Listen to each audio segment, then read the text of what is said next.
আসসালামু আলাইকুম, welcome back to my channel. আমি তামান্না চলে আসলাম নতুন শীতের দুইটা চমৎকার রেসিপি নিয়ে। আশা করছি আপনাদের কাছে বরাবরের মতো ভালো লাগবে। তো আজকে আমি শীতের খুব জনপ্রিয় একটা না দুইটাই রেসিপি শেয়ার করব। তো আজকে শেয়ার করব পেঁয়াজ পাতা ভাজি আর ভর্তা। আশা করি আপনাদের কাছে ভালো লাগবে। আমি একটু ভিন্নভাবে করার চেষ্টা করেছি। তো আর যেহেতু এখন শীতকাল, অ্যাভেলেবেল পাওয়া যায় পেঁয়াজ পাতা, আর দামও অনেক কম থাকে। আমার এই দুইটা রেসিপি আমি করে দেখাবো। যদি ভালো লাগে প্লিজ আমার চ্যানেলটা সাবস্ক্রাইব করে দিবেন। যদি আমার ফেসবুক পেজ থেকে দেখেন তাহলে আমার পেজটা ফলো করে দিতে পারেন। আর যদি বেশি ভালো লাগে একটা লাইক দিবেন, কমেন্ট করে জানাবেন আপনাদের কাছে কেমন লেগেছে। তো আমার হাজব্যান্ডকে দোকানদার এই পেঁয়াজ পাতাগুলো ব্যাগের ভিতরে দিয়ে দিয়েছিল অনেকগুলো। সে আসলে খেয়াল করেনি, অনেকগুলো দিয়ে দিয়েছিল। তো ভাবলাম এগুলো কিন্তু বেশি দিন থাকে না, বাসায় নষ্ট হয়ে যায়। তো আমি গোড়ার যে অংশটা এটা কেটে আলাদা করে নেব। এটা ছোট ছোট এগুলো পেঁয়াজ, এখনও যদিও পরিপক্ক হয়নি, অপরিপক্ক পেঁয়াজ। আর এই যে একটা মাছের মাথা আর লেজ নিয়েছি, এগুলোকে আমি কেটে ছোট ছোট টুকরা করে নেব। এগুলোকে আমি ভেজে নেব। তো ভেজে রান্না করলেই একটু ভালো লাগে। তো আমার রেসিপি যদি কেউ ফলো করেন, না চাইলে নাও ভাজতে পারেন। তো আমি মাছগুলো ভেজে নিব। তো মাছগুলোকে মোটামুটি একটু কড়া করে ভেজে নেব, এতে আর কাটা লাগবে না, মানে একবারে কড়াও না। তো ভেজে নেওয়া হয়ে গেছে, নামিয়ে নেব। আর সাথে এটা পেঁয়াজ পাতা ভাজির জন্য। আর সাথে আলু দিব। আর এই যে পেঁয়াজের ছোট ছোট পেঁয়াজগুলো, ওগুলো দিয়ে আমি রান্না করব, আর পেঁয়াজ দেব না। তো এগুলোই দিয়ে দিলাম। যদিও এগুলো একদম অপরিপক্ক, তারপরেও অনেক মজা হয়েছিল যেহেতু একদম টাটকা ছিল। তো এগুলোকে আমি তেলের উপর ভেজে নেব।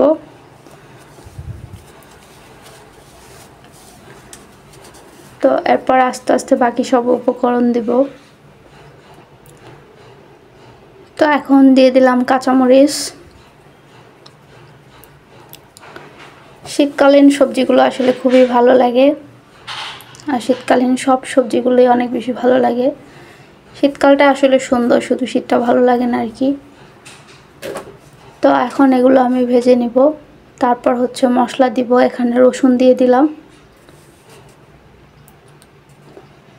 তো অনেকে ডিম দিয়ে ভাজি করে, ওভাবে করলেও ভালো হয়। তো মাছ দিয়ে করলেও ভালো হয়।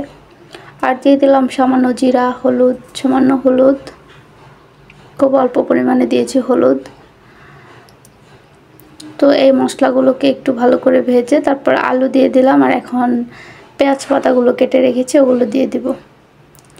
আর সাথে মাছও দিয়ে দিব, যেহেতু খুব বেশি সময় লাগবে না, তো এই জন্য মাছও দিয়ে দিলাম একসাথে।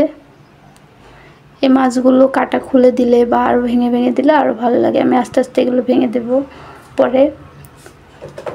তো এই তো দেখুন আস্তে আস্তে কমে গেছে, অনেকখানি ছিল, এখন অনেকটা কমে গেছে।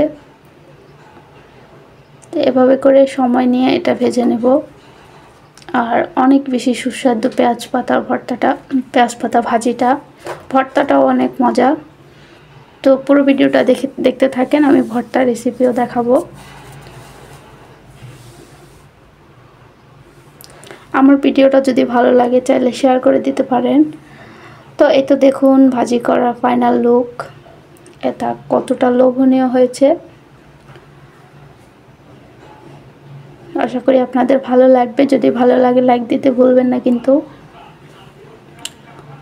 তো এই ছিল পেঁয়াজ পাতা ভাজি। আর এখন ভর্তার জন্য আমি পেঁয়াজ পাতাগুলো সেদ্ধ দিয়ে দিচ্ছি। তো এগুলো আমি দিয়ে দিলাম ভর্তার ক্ষেত্রে। এগুলো আরও একটু বেশি ছোট করলেই ভালো হয়।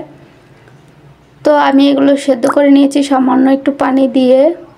আর এখন তেলের মধ্যে টমেটো, তারপর রসুন ভেজে নিয়েছি। এরপর পেঁয়াজ আর কাঁচামরিচ ভাজার পালা।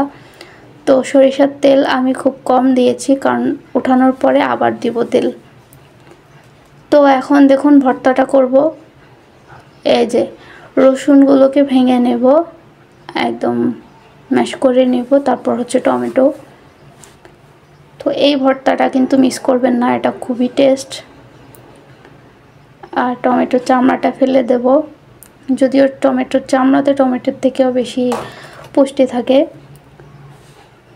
তো এই তো সবগুলোকে আমি ম্যাশ করে টমেটোর চামড়াগুলো ফেলে দেব। আর এরপর পেঁয়াজ কাঁচামরিচগুলো দিয়ে দিব।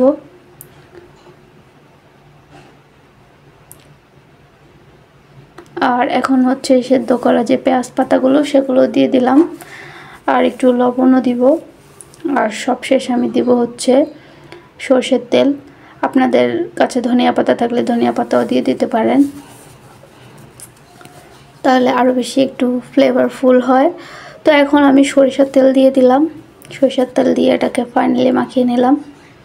তো দেখুন এটা কতটা লোভনীয় হয়েছে। তো আজকের রেসিপিটা এ পর্যন্ত। সবাই ভালো থাকবেন, সুস্থ থাকবেন। আল্লাহ হাফেজ।